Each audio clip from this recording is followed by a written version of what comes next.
on to LOA Today. I'm Walt. With me on the show today, Debbie G and Neo Positivity. This is your daily dose of happy. We are so happy you decided to join us today. And I'm especially happy that it's Friday, TGIF. And I say that because, do the dance. I say that because I've been working since my summit last week for like 6 straight days. I was working trying to get the first video replay done. That's just like the first session, not counting the other 16 that had to be done. And I finally got that done yesterday. And then today, now that I knew the pattern, I got the second one done. So I think we're back on a pattern here. But I mean, it's been like really a long time trying to get this stuff out. So I just wanted to let people know who did attend the summit and we're waiting for the replay. It is coming. It's going to come a little bit faster now that I've got the pattern worked out with the help of Anne-Marie Young, who's been great on this. But my apologies for not getting out there sooner, but it's coming very soon. So there is the announcement for the day. How you guys doing? Life is good. Hunky-dory, man. Life is good. It's good and it gets better. I've somehow, you know how you reach those pinnacles in your life where you say, I'm really going to dedicate myself to the law of attraction more. And then you kind of like fall off. Well, I'm at that point where I'm like, I put together a couple of mental exercises from the past. And they're all stars. This is the dream team. This is the Olympic dream team right here. And since I've got this dream team, I'm vowed to use the heck out of it, as often as possible. So when you're on a journey like that, everything just feels a little different. Completely. It's true. Well, this is a collection of journeys that we're on, really. That's the way I look at it anyway. I mean, well, partly it's because I do a podcast and I have different guests on, different co-hosts and so forth. So, I mean, the journey actually shifts from day to day as I get a new piece of information or new thought process, new way of looking at things. I mean, yesterday we had somebody on the show who had some really interesting approaches to making better connections with spirit, being able to have conversations. And she told a great story about how she was a very analytical kind of person. She was a math major and I think it was a chemistry minor in college and all this kind of stuff. And then one day she had a visitation from her grandmother. And it was a kind of an impish visitation, like, you can see me now. You can't avoid this one anymore. And it led to her just discovering how to connect to and communicate to source. So that left brain approach that she had gave her an entirely different viewpoint from what I've heard from anybody else who talks about that kind of thing. So to me, that's part of the journey, the multiple journeys that we're on. It's just like different ways of connecting to this overall topic that we're talking about. But it's also finding the jazz in all the different ways, in all the different paths, all the different journeys. I love that. Finding the jazz. Well, I perspective. Okay. I love doing this because of perspective. I love hearing somebody else's perspective on something and asking myself, how does that feel? And then expanding into it and seeing what it looks like. I just posted this really cool thing. Life is not a problem to be solved, but a reality to be experienced. Yeah. Ooh. Yeah. And actually, let me give, it was Soren Kierkegaard. I don't think I said it right, but I posted Soren this today. Kierkegaard? Yep, sure. Okay. I'm minored in philosophy, so I know all the names, And if I don't know them, I just read through the Monty Python Philosopher's Song. That just reminds me. So what very simple. I was just, but the experience, the perspectives, change. Let's talk about change today, because Sure. change is a thing for some people. They have a really tough time with it, and I'm under the belief system that change is why we're here. That we're ever evolving and ever changing. Every 7 days, we get new cells in our body. Every 7 days. Every day, we're recreating our cellular structure. It's on point. It's recreating. We don't even have to be part of that. It's recreating.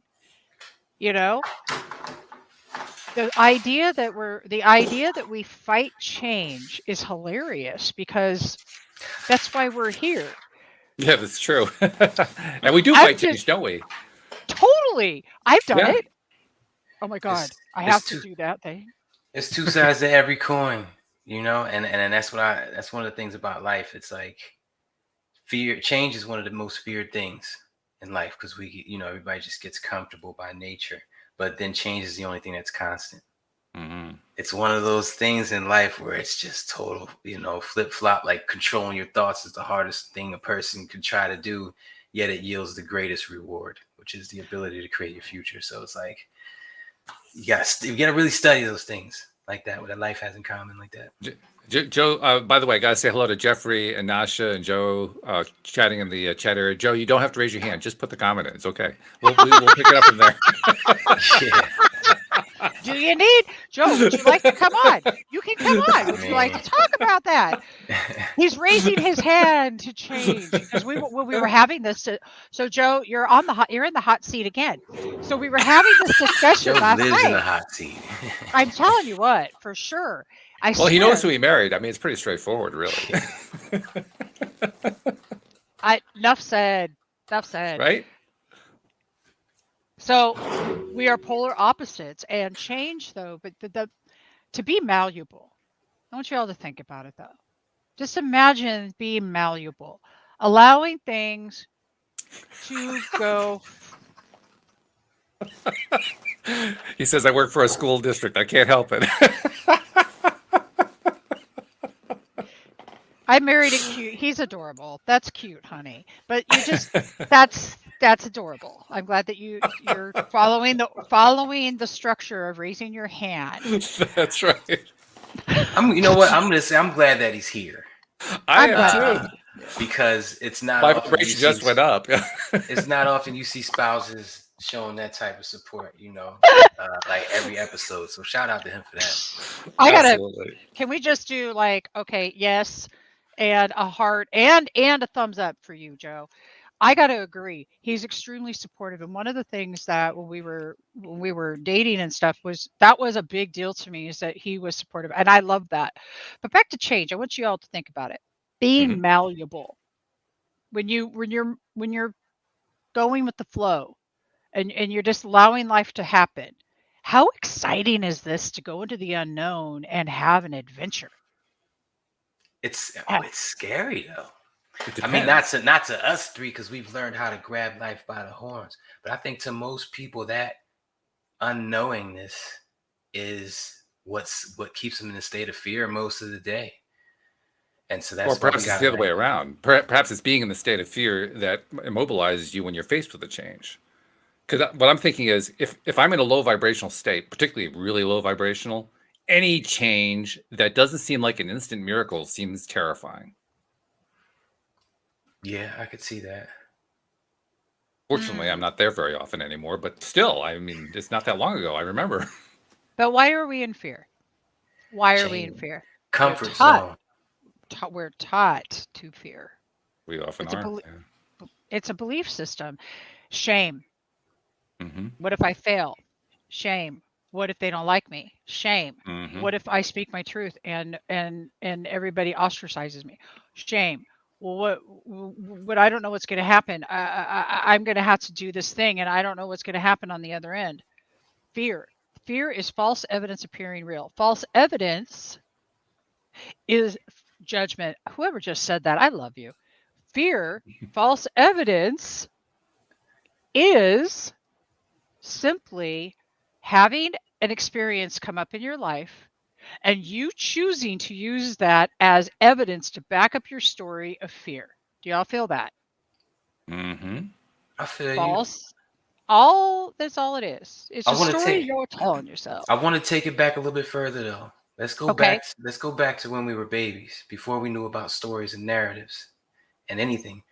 When you spend your primary time, let's say in your crib, and you're used to your area and you don't know anything about life, you goo goo gaga, and when you get moved to the playpen, there's a unknown that automatically brings fear. Like, oh crap, I'm in a new atmosphere. Let me check this out.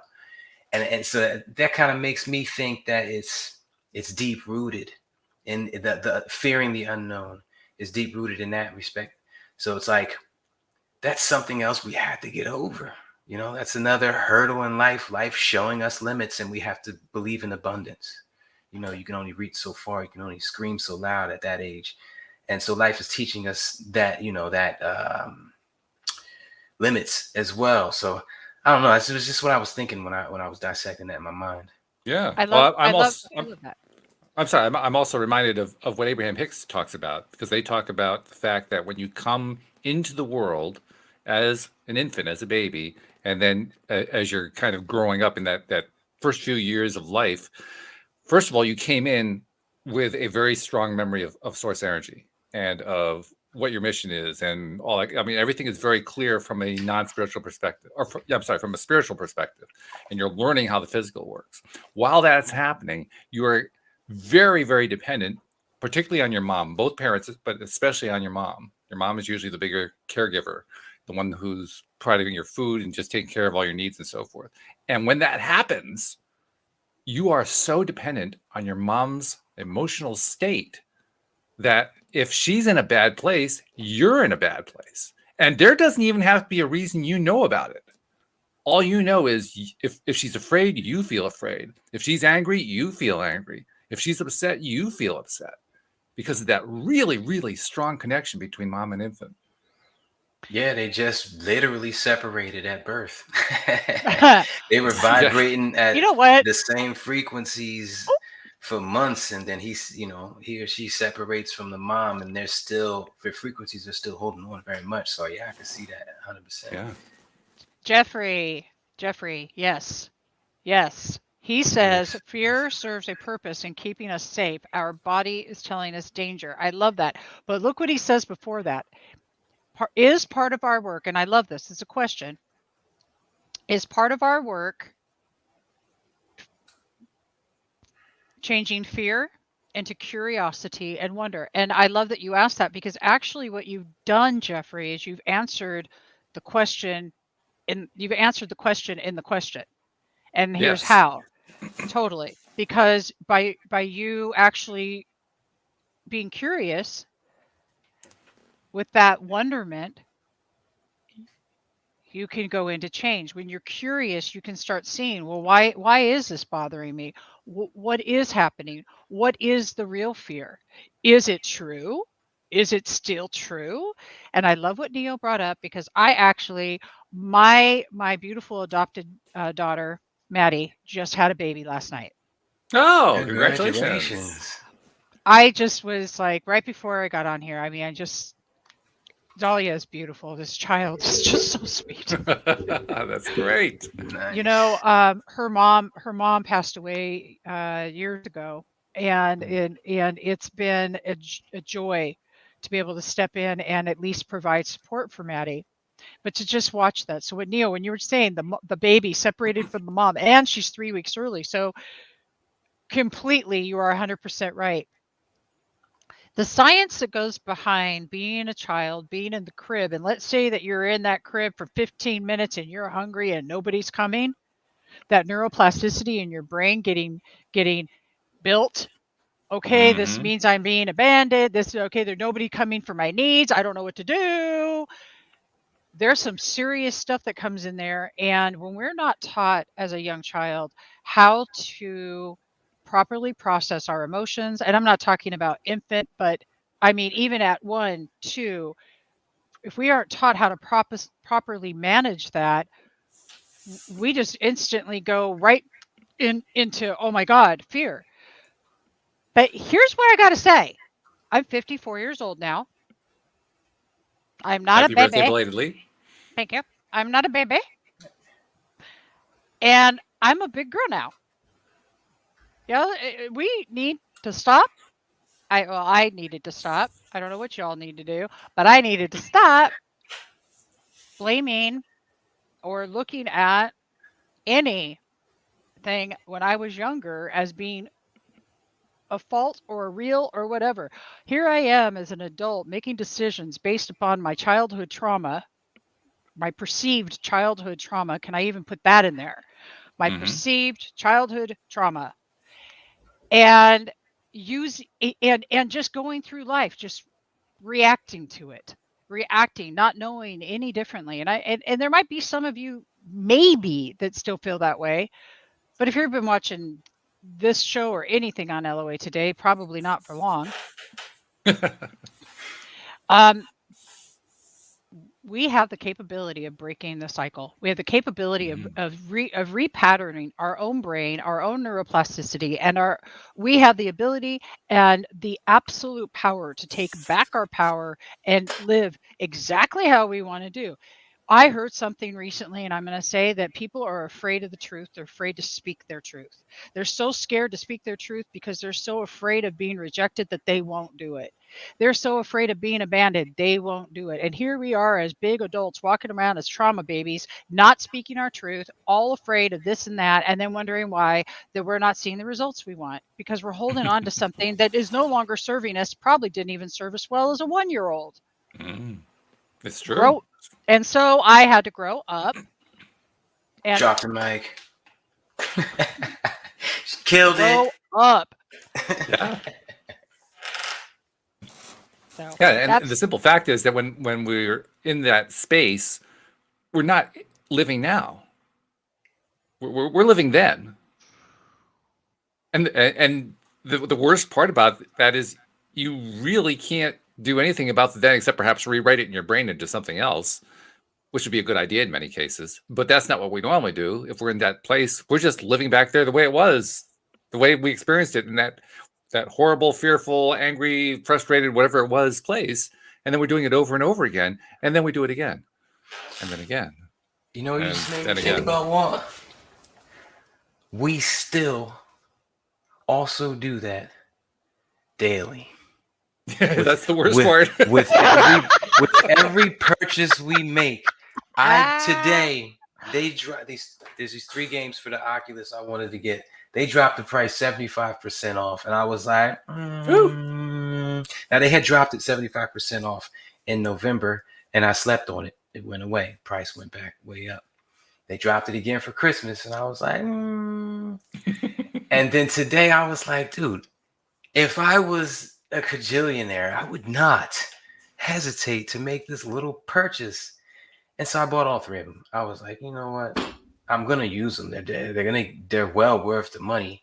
And it's just like when we stop and question that, and it's like, and as you're talking, Walt, I'm like, yo, I'm still doing this shit today. I know, it's terrible, isn't it?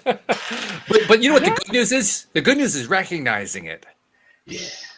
Because when you recognize it, you can do something about it. The worst one is when you don't recognize it and it's playing in the background and it keeps playing over and over again and you don't notice it, so you just keep playing it over and over again and you wonder why life is screwing up. I completely... Here's the great news.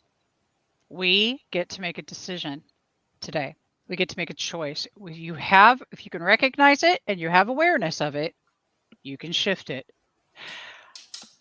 Can we take a dive into Josephine? Yeah, Josie's question is a good one. Bring that one in. I love this. Yeah, I love this.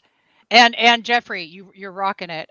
She said, Debbie, what are your thoughts on sickness and disease being a result of unaddressed emotions? Do you believe there's a correlation? I'm going to say that from my experience only, it's my personal belief system, yes. I will say that when there is energy that is unhealed energy energetically, that we feel that it will manifest through our bodies. I've had it happen in my own life many, many times. I have been through severe illness. I have been almost dead. I have had, and it was all unhealed trauma. And I am completely convinced of this. And you know why I'm convinced of this? I'm going to tell you all why I'm convinced of this, because I've had doctors diagnose me with stuff that they would still diagnose me with, but yet I don't suffer from the effects of today. So what I'm going to tell you is that there's a documentary on Netflix called Heal, Heal, Heal the documentary. Watch that and make your own opinion, but see what you feel about it.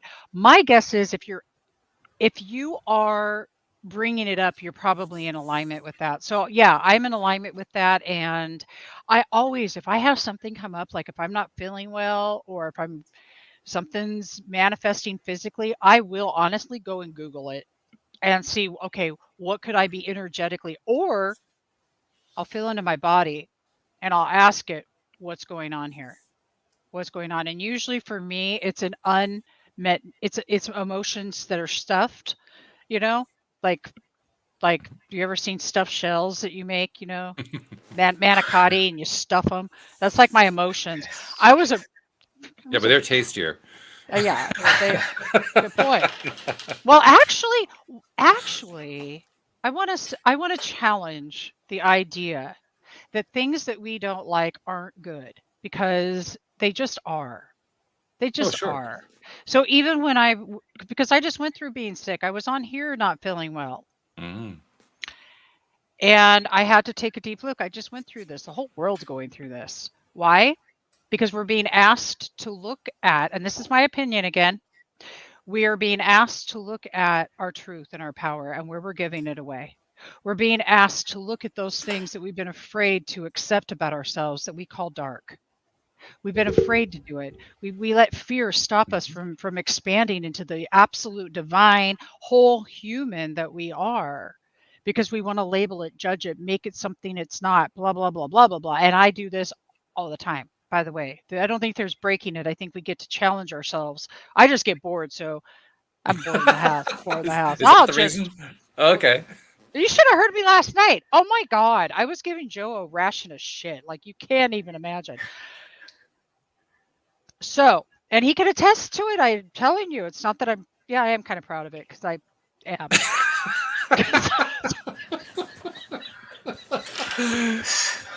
Well, hey, at least you aren't vibing negatively about it. That's a good thing. Well, here's why I'm proud of it, because I'm still human, because I love the humanness about me. When you recognize this, can you do what Esther Hicks says, and can I pivot? You better believe it. Mm-hmm. It's a shift of perspective. Do you do a pivot? You better believe it. Find the things that you could appreciate that you wouldn't normally appreciate. You start out, when you're a newbie, you start out with like the little things and some people that you actually like. But when you start appreciating people that you literally think they're an ass, That was slid through. judgy as that may sound, I've been The judge. the judge. Well, hey, I got to tell you that my name is Deborah, like the judge in the Bible. So I got to live up to that, right? We judge. Do you want to tell me at what point How we are you don't doing so judge far? I'm just something? curious. Oh, I rock. Well, there you go. See, I you live up to totally it. do. I Yeah. lived up to the point where it had brought me so much self-loathing, Mm. because I judged me. Every external thing I've ever judged was a piece of me I didn't want to accept. And when you start looking at people and looking for the beauty in them, where is the dynamic uniqueness in both Neo and Walt right now, and how they show up in the world? That reflection starts coming back to you. But judgment, you think we're all tripping because we're judging externally, and it's all internally, whether you like it or not. It's just the facts. You can debate it all, and you can debate it too. Doesn't even matter that, because it is what it is. Judgment is what it is. Isn't it interesting, though? Isn't it Yeah. interesting how we, like you say, it's all internal, but we treat it like it's all external. We treat it like everything is out there. Oh yeah, totally. Like Oh, it doesn't matter what the process is. It doesn't matter, whether we're in a good space, bad space. Well, sometimes if we're in a good space, we'll give ourselves some credit. But even then, very often we don't. I mean, high vibe, low vibe, medium vibe. It's no. It's all because of what was happening out there. And Yeah, you I just can. wonder what would happen if we were to kind of flip that around and give ourselves credit either way, whatever it was, no matter whether it was good, bad, indifferent. If we just gave ourselves credit for, hey, that came from us. I just feel like that if we gave ourselves that credit more often, we would be ultimately in a better space. Well, here's the question right here. It's relatively easy to give ourselves that credit more often. Set 54 alarms a day like I do. The problem is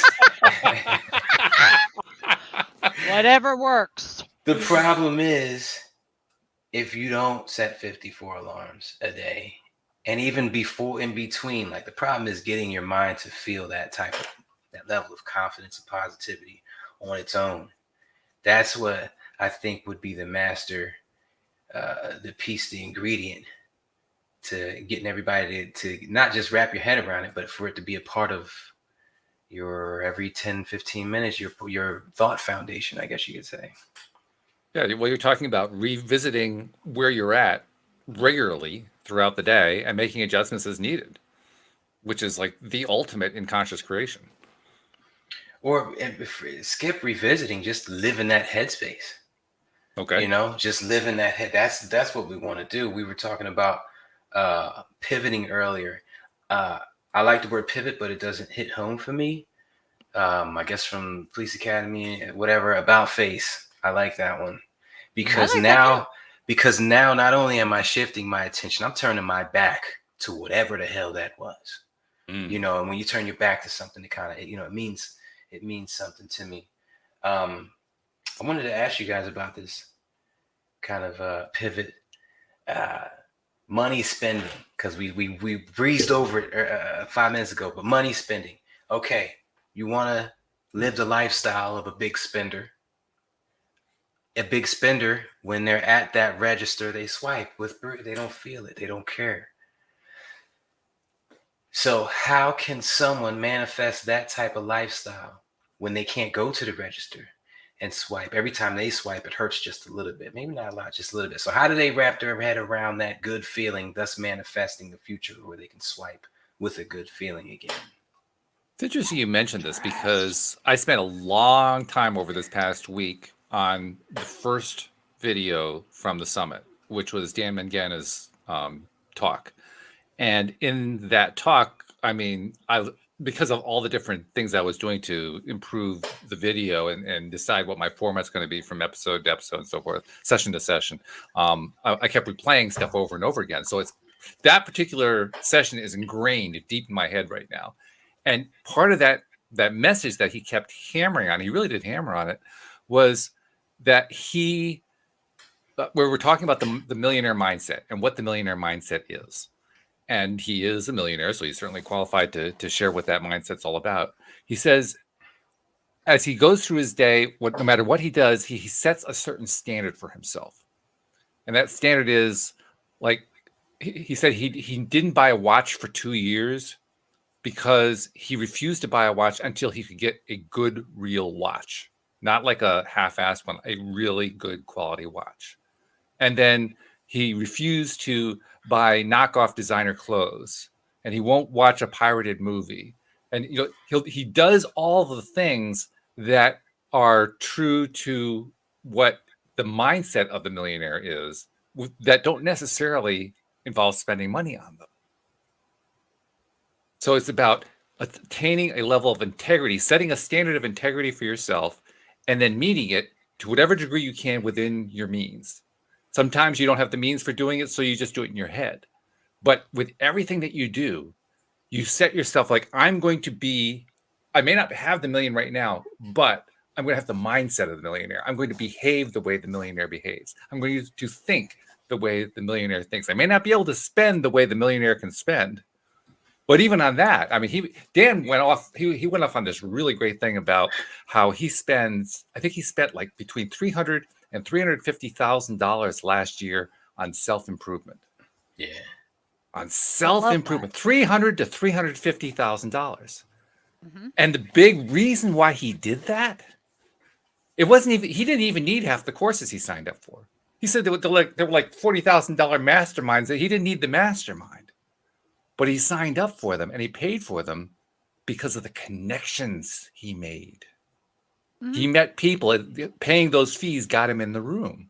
So again, the millionaire mindset, it wasn't the paying of the money. It wasn't the amount of money. It's, can I connect to people I want to connect to?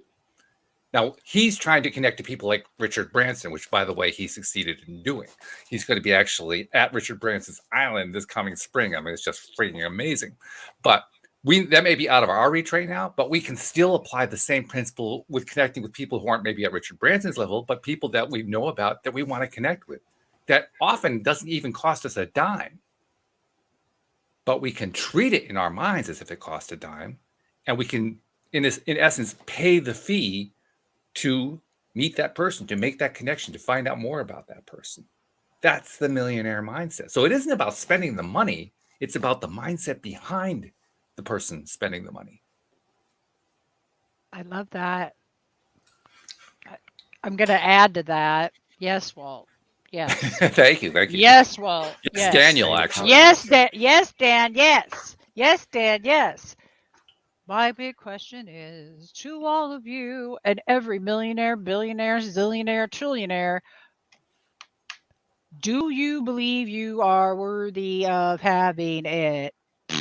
Abundance in your life? Do you believe the mindset is straight up it? But I'm gonna guess that the first thing that they did was get themselves in check and realize they know their worth. They know Oh, their yeah. worth. Mm-hmm. Well, he would I express actually it a little bit differently, I think. But yes, he does definitely know his worth. And the way he would express it is he doesn't contradict being a millionaire. Like Exactly. if you think that your worth is low worth, that contradicts being a millionaire. So he doesn't contradict himself on that. I think that deep down inside, that makes sense. our net worth is exactly what we truly believe it should be. Deep down in our subconscious that we cannot access, I think that's exactly what we're manifesting. It will always be exactly that. Mm-hmm. I had something come up and it was really interesting. I had a conversation with somebody who their credentials are freaking right. And in the past, it would have been, I would have been so excited about the conversation. Do you know what I'm saying? Like, oh my God, I can't even believe I'm going to talk to this person. Yada, yada, yada, yada, yada, yada, yada. It's different today. Today, they're just people, just like you and I. The amount of money that somebody has in their bank account, if they aren't glorious beings before they get it, they're not going to be afterwards. Mm-hmm. The millionaire mindset to me is how many people are you going to show up for too along the way? Mm-hmm. Yes. I love I love money. Money is my bud and it's my friend. But one thing I've noticed is the more I get myself in check, the more money I have and the more money that flows in. It's just shocking to me to see this. Jeffrey says, I have a question Yeah, bring about that, Jeff. this. That's a great question. Bring that question in. Says, I have a question about this. Who determines what a millionaire does? I'm a future millionaire, but does that mean I want fast cars and a boat? To each his own. As long as there's enough to go around, which there is, to each his own. Yeah, totally. You know what? I think that that connection and community is where the millionaire mindset's at. Dan is on point. He's putting himself in the room with the people that he's raising his standards. This is Tony Right. Robbins stuff. I Yeah. only say that because I've been doing Tony all week. Ah! Tony. I love it. I happen to love Tony. He had Master Cho on the last Unleash Your Power. It was awesome. So raising And your standards for yourself first. I want to go on a point that Jeffrey raised. It isn't about the fast car or the boat. And again, I'm going to go point to something that Dan said in the summit. He said that if you look at people who are millionaires, and he even cited a book, I can't remember the title of it, but it's a book that's all about what millionaires in America are like. And the book points out that there are so many millionaires now. It's like, it's ridiculous how many are appearing on the scene every day. It just keeps growing and growing and growing and growing. And if you look at who they are, they're just everybody else.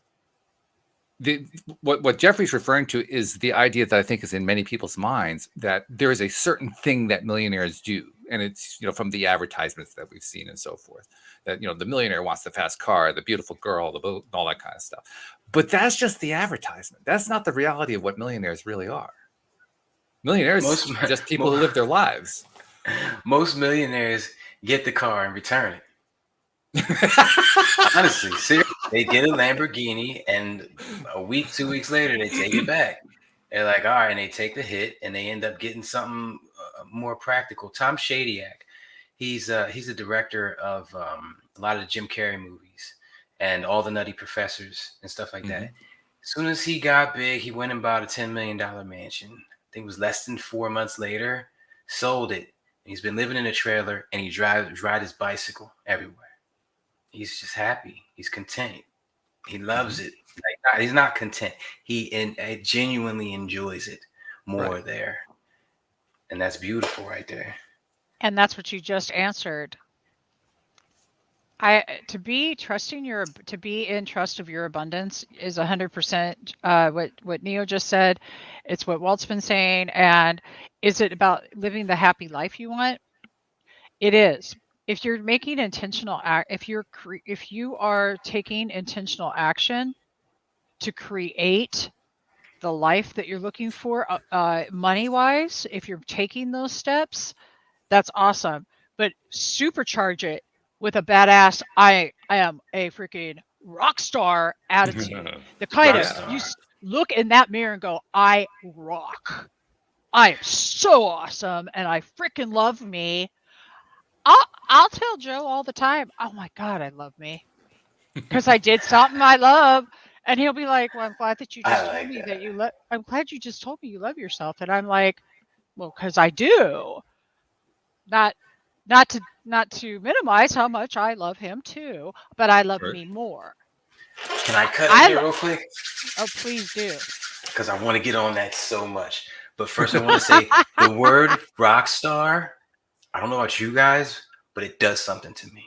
Oh, it means something. It means way more than just a star or a celebrity or a millionaire. It's something else. I think it's because of rock and roll and what they the impact that's had on the world. So please use that. Second thing I wanted to touch on, I knew for a fact money would be the hardest thing to manifest because it was the hardest thing to see myself having, millions of dollars, billions of dollars. So I went for everything else first and strategically got all of them. So I'm very, very happy with my life. I live a life that most would dream. I don't cook. I don't clean. I don't know how to turn on my washer and dryer machine. I don't want to know. I barely drive anywhere. So I went after those little things first. So I encourage everyone to do that. Don't go for the money and then use that to buy a maid and a driver. The other stuff is way more obtainable. It's way more easier to see. And last but not least, I love me. I was just talking to this guy from the Network of Awareness, doing a lot of podcasting. Almost every day I'm doing another podcast, but this guy's very well connected. We're going to do a live stream the 11th of February from 7 to 9 p.m. But he put me onto the episode of one of the first podcasters that talked about the law of attraction. I forget his name, but he was talking about ego. And he heard me say something about ego, and he took me onto the episode. And it was not like the ego we're talking about. This was the ego you grew up with in high school, a conceited person. Mm-hmm. So the point of what he was saying was you have to have those conceited moments, but do it in private. And so that's when Debbie said, I love me. That is amazing. But what the guy does is he plays video games like I do. And he's extremely cocky in those video games. And he gets it out as a therapeutic form of releasing that type of energy to the universe. He gets it out. And that is an amazing, that's I love me times 10. That's I'm excited and I love me. Things are great and I love me. And so if you can shout that type of energy from your chest through playing a video game, put a game on for a couple minutes. Feel good. I went live today flying this flight simulator I have. I'm really good at it. And it just made me feel amazing. So utilize that, you guys. Take it, find what you can do to make you feel amazing and go in private and hype yourself up. Get in the mirror. I'm the man, I'm the bomb, I'm rich, whatever you got to say it. That's right. It feels amazing. And you're watering a great seed. The theme that we're on right now goes right back to the question that Jeffrey first raised. He says, who determines what a millionaire does? I think we can pretty much answer that now. Who determines what the millionaire does? The millionaire does. It's that simple. So if you're going to be the millionaire, what are you going to determine yourself to be as a millionaire? That's the real question. Or his wife, depending on... Or his wife.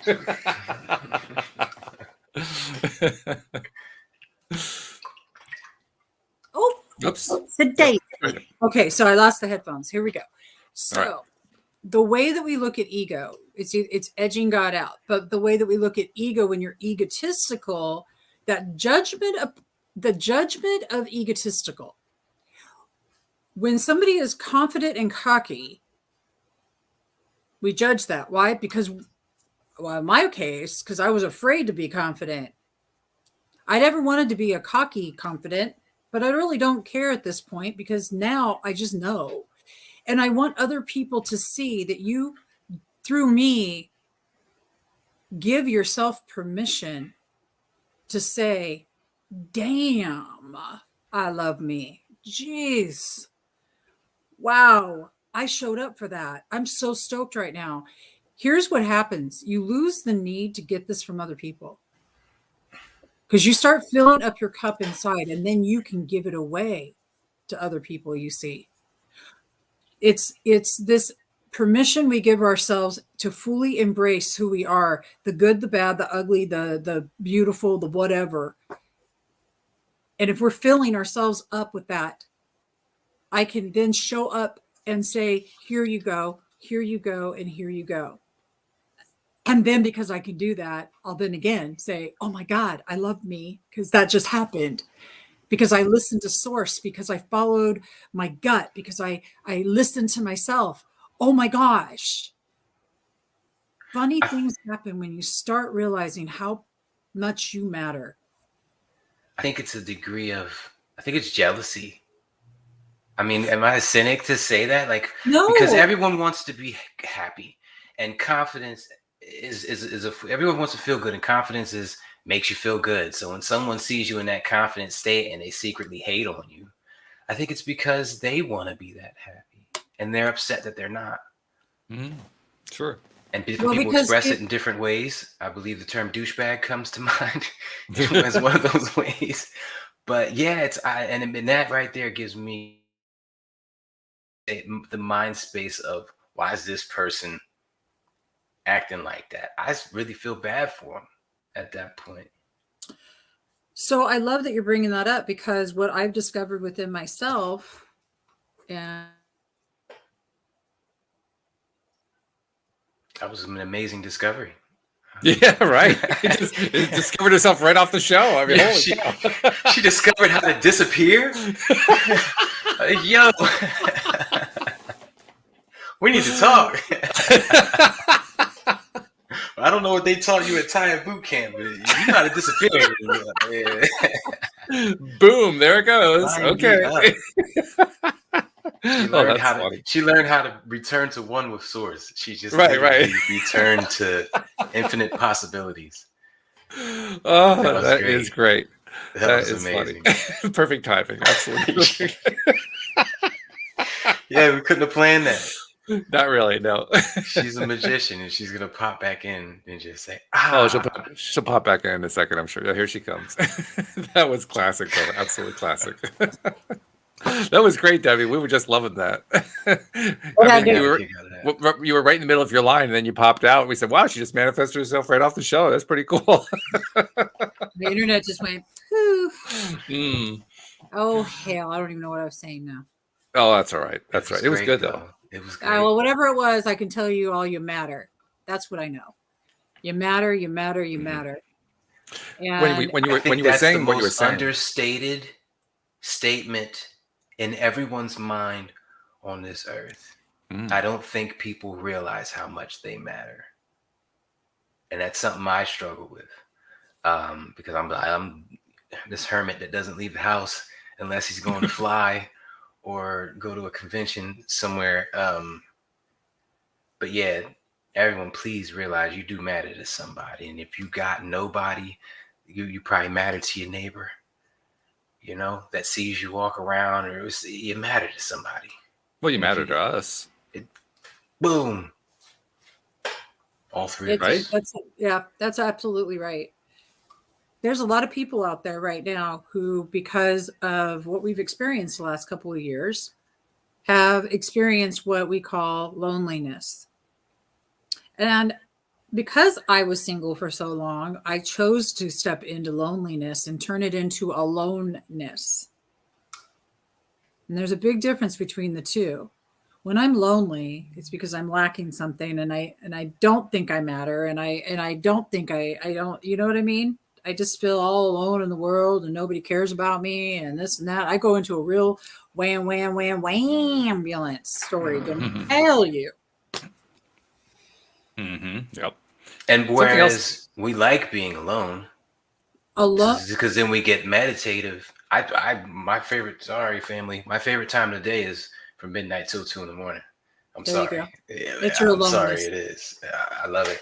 And Your it's, whole, yeah. yeah, You- it's no that need to good. apologize. It's that good. I just say it like that. I'm getting Charlie horses on my cheeks because I was smiling so much when you got dropped off. You are that seriously. Aloneness, y'all. It's just like there's such a difference. Feel into the two different words, and they're both a different vibration. And knowing that you matter is where you find out you matter in the aloneness state, because the aloneness is an observation state. And aloneness for me is at one moment with source, or whatever your source may be. Maybe I was programmed and a millionaire to feel alive. I was just looking at Jeffrey's comment before that. He says it helps to have people in your life that see your worth and believe that you're a millionaire. And the first thought that came to my mind when I read that was, yeah, and the best way to achieve that is to think of them as a millionaire, because it's going to mirror right back to you. Fake it till you make it works. Fake it till you make it works. People, Yeah. I've used that in the past. It works. I know plenty of rappers and stars and stuff like that really were faking it, and they got other people giving them millionaire energy. Wow, he's doing good for him. So wow, is that his car? And that's how So it doesn't have to be genuine. It has to feel genuine. It doesn't have to be tangible. Well, you can work. I think what you're saying is you can work your way up to it. You can work your way to the point where you feel the genuine nature of it, even if you aren't starting from that point. It's just a question of continuously going back to it and focusing on it and refocusing on it until you get there. But collective energy is a great weapon in the war against whatever you think might be keeping your dreams away from you. Collective energy is. Well, I like to think of it as not the war against, but rather the journey toward. There you go. Positive spin on it. Yeah. I'm still working on that. You know what? I was reminded this morning, and Deborah Wilson from Taya reminded me this morning when I was on my live that we get to do, we don't have to do. That's true. We get to not have to. And we get to feels differently than we have to too. We get to show up in this life and just be, the more things that we think that we need, the heavier life can be. And we all need to really think about that. I've had it all and I've lost it all. And now I'm rebuilding again and getting more stuff again. But the happiest moments of my life, I didn't have a damn thing. And I felt like $1 million. It was and you felt like $1 million because of why? Because I shifted my perspective and decided to see it that way. I looked at trees. I looked at, I looked at all kinds of things. We talked about this some on the summit, Walt, and I sent you a picture afterwards of the things that I would take pictures of. Yeah. Best day of your life. What were they? Best day of your life. I'm assuming there were some other trees involved. Well, there was also the shot of the beach, the place where you stayed. I mean, that was just like, whoa, okay. That was really something. I stayed at the beach. Yeah. That's dope. I could be a beach bum. I could be. 100%. Suddenly becoming a nomad is a thing. I mean, all these people out there are literally buying RVs and just saying, forget it. I'm taking off and I'm going to just be wherever I'm going to be. They're losing this need for these extreme lives. I'm rebuilding right now and I'm loving that it's rebuilding. I'm here to be of service. So whatever that's going to look like. But I'm going to tell you that the happiest moments of your life probably aren't going to be because you're sitting there you're not going to remember back when you're on your deathbed. Oh my God. Do you remember that time when that $1 million hit my account? Do you remember that time? Wait, tell me about the 5 million again. We're not. I've never seen anybody, I've heard a story when people, the deathbed stories, and not one of them were about the time. Can you remember that time I scored that? Dude, it's about the people that made them feel beautiful. It's about the people that it showed up in their life to just because. It's about the people. Never once have I ever seen it be about stuff, I can promise you. So in the millionaire mindset, it's my belief that you can have that at any time in your life, and your bank account isn't necessarily conducive to that millionaire that you are. You're worth an infinity air. An infinity air. I like that. Or an energy air. We may do the RV thing. Joe's saying on Facebook, I fell in love with I still love the videos you made about the horses. Thank you. Oh, that's cute. That's nice. Yo, Actually, yesterday's guest, by the way, was an RV person. She and her partner bought an RV and they're traveling the country. Right now they're in Florida. I mean, exactly what you talked about. Yeah. I'm seriously considering that, yo. Are you really? I am seriously 100%. I have a lot of stuff and I've been trying to downsize in between moves. I might just have to buy some storage, like public storage. But I am 100% seriously considering that. You know what? There's a lot of freedom right now on this show. If they don't renew my lease in July, because I'm renting, I just moved to Florida. If they don't renew my lease in July, I'm gonna pack it up, ride around.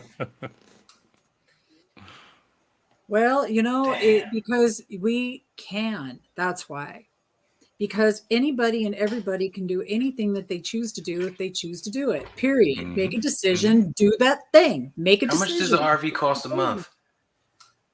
Well, it depends on what you're buying. You buy $100,000 RV, $800.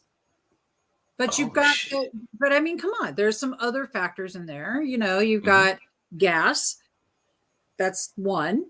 Are you towing? You're going to tow a car? You're going to do some other stuff. But I know that there's YouTubes out there that have all this information. Oh yeah. Oh yeah, it's great. You can go in and listen. But freedom is the reason. There's no price on that. There's no price on that. No, there's no price on how I feel at the beach and what I would give to wake up and be able to step out on the beach any time of the day. Let me tell you something. I'm about cleaning out that poop, but I assume it's not that hard. No, you just pull it up to a dump station and let it go. It's not difficult whatsoever. In fact, they've gotten pretty good with all that. I think it is definitely a consideration if you're looking to experience complete freedom. Just to be out there and just go where you're going to go. And I say this because Joe and I have driven 20,000 miles in less than a year. Damn. We've done. You've been on the road there, girl. We have done serious traveling, and we're getting ready to go to Washington. So I can see Dahlia.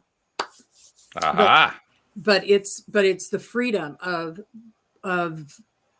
it's the journey. Have you ever just driven practically around the United States just cause? I actually have. It's one hell of a country. Let me tell you. Just because. Look, it is the prettiest freaking place, man. Oh my God! Like we'd come up over a horizon somewhere out of the mountains and just beautiful sky, and it's amazing, and it's like, oh gosh. And for the places that do actually have peeps, guess what? They're completely awesome. We have so many cool people in this country. It's nuts. It's absolutely crazy. We have this world that we live in is precious, and it's ginormous, and it's ready for you to embrace it. Every single thing I've ever done that got me to this place right now had to do with appreciating the very planet we live on, period. Just, well, I don't care what it is, a butterfly, a tree, a flower, roses. I don't care what And kind the of flower. people too. I mean, because you made reference to the people as well. Yes, use the people. The people here are terrific. I mean, I'm sure the people are terrific elsewhere in other countries as well. But I just know from what I know about people here, the people here are terrific. You know what the real challenge is? Recognizing that they're terrific. You got to recognize that they're terrific first. Yeah. Mm-hmm. You got To to just say that terrificness into your future. That's right. Yeah. Because Well, if you walk willing around to- if thinking you're willing to see everybody's it, a you'll piece see of it. crap, then you're going to manifest more pieces of crap. Totally. Well, Exactly. okay. So the next person that cuts you off, imagine instead of saying you asshole, why'd you, in the car, blah, blah, blah, say to yourself, I hate it when I do that too. That's nice. I like that. Oof. I hate it when I do that too. I know that. I've done this because the very person you're judging it because you've done it and you didn't want to own it. So now you're supposed to own it. And if you just start owning it, everything shifts and changes. And those people that you meet when you're walking down the street, they're the people that you meet each day, the people in your neighborhood. Anybody ever watch Sesame Street? Seriously? The people in your neighborhood are actually really incredible people. And you'd be amazed what a simple smile can do to even the hardest person. And if you see somebody who's just a complete jerk, can you just please imagine? Well, I mean, think about it. Oh, I want to tell you. Oh, no. I'm going to share. So, no, I've got one and I'm going to give it to you blunt. This last weekend, I was out. Joe and I were out. We were having dinner. Somebody he knows from somewhere else walks by. Then the boyfriend comes over, introduces himself, says hi. Now, I should mention that these people are 10 sheets to the wind, not to talk about them, but the fact of the matter is it's part of the story. So I'm judging that. I'm like already about that. I'm just like, and I think, so this person sits down obnoxiously is my observation. Okay. And I was just like thinking to myself, okay, there's a good reason I don't live in that world anymore. Thank you. Yeah. So I had the instant gratitude going, thank you, I'm not that. And thank you, I don't do that. But here's the fact. Can you imagine how much pain these people are in? Can you imagine the pain that they must be in? And I was sitting there and though my ego, my human wanted to judge it, my heart went, wow. I have to just have to say that hurts so bad to see another human hurting so bad. It was like my heart could just feel it. That's how that you will meet people along the way on your road and see the best in them because you're going to choose to look for it or imagine. Look, if you're judging where they are, like I was, because I was full of judging, promise you that. Well, it's true. Yeah. And I wanted to hand them a card to ATS, to Recovery Treatment Center. Seriously, for real. Mm-hmm. But Joe, make sure you forward this episode. Hot diggity. Hey, it's nothing I would, the thing is though, because we didn't say any names. We're not calling anybody out. The thing about it is that you can tap in to your most compassionate space with other human beings. And remember, you are not walking here unless that you are so saintly that you literally you don't stink, like you're good. I don't know anybody like that. I think we're all humans. So just that compassionate heart. And they're all over the United States. We've been traveling and I've met these people besides the thing that happened this weekend. And you guys, if you don't think I was pushed and stretched. Yeah. Debbie almost said, I don't know if y'all caught that. She almost said, there's nothing I wouldn't say to their face. It wasn't nothing I would say. About She went. The sentence started, and she said, "No, it's all about positivity." I mean, sure. well, no, but okay, so let's get real. I would say that shit straight up.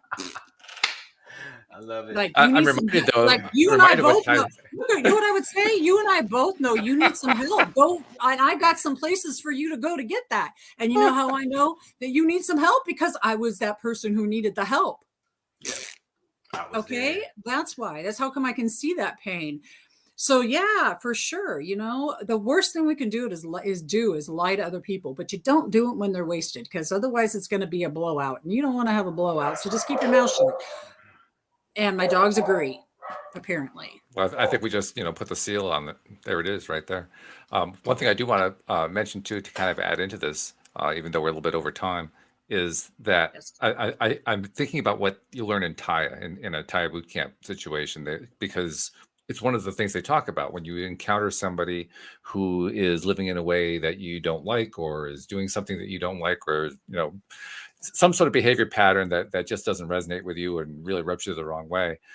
They like to remind you that that person is living the life that they're on. That's their path. And it's a great way to just kind of let go of, well, okay, then it's not up to me. That's up to them. It's up to them to resolve that the way they're going to resolve it.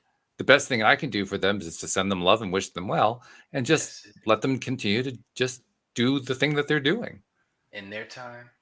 in their time. I totally agree. Just stay out my face. Yep. Leave I love that stuff over there. Pretty much, yeah. Just like, psst, no. I'm not kidding. I'm actually really serious. Stay out of my face. So just Can I throw something in there before you wrap up, Walt? Absolutely. I know you got your ass kicked with that summit, but you did a great job, brother. Oh, did a thank great you. job. Big time.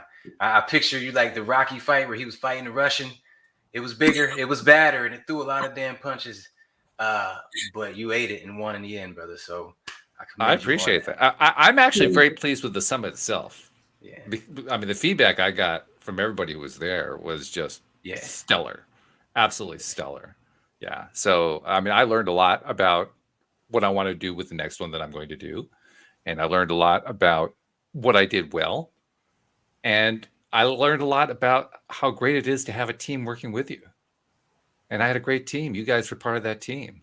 yeah. So I got to toss right back to you. Thank you very much for being part of the team. All day, every day, baby. All day, every day. When's the next one? Don't know the dates yet. I can't even tell you what the topic is, although I think I know which way I'm leaning. But Are you going like bi-monthly, every 6 months, or monthly? What do you have in mind? I don't have it figured out like that yet. For me, Okay, it's like right. I got to find when I do the next one, and when I find that out, then I'll have a better idea of what the frequency is. Nice. Roll Yeah. with it, brother. That Let was me a know. good answer. But one of the things that I learned from one of our speakers, actually from two of them, from Disha Waddup and from Kelly Coulter, is I'm going to pay a lot more attention to the audience, so to speak, and I'm going to find out from them what the next summit's going to be about. Yeah.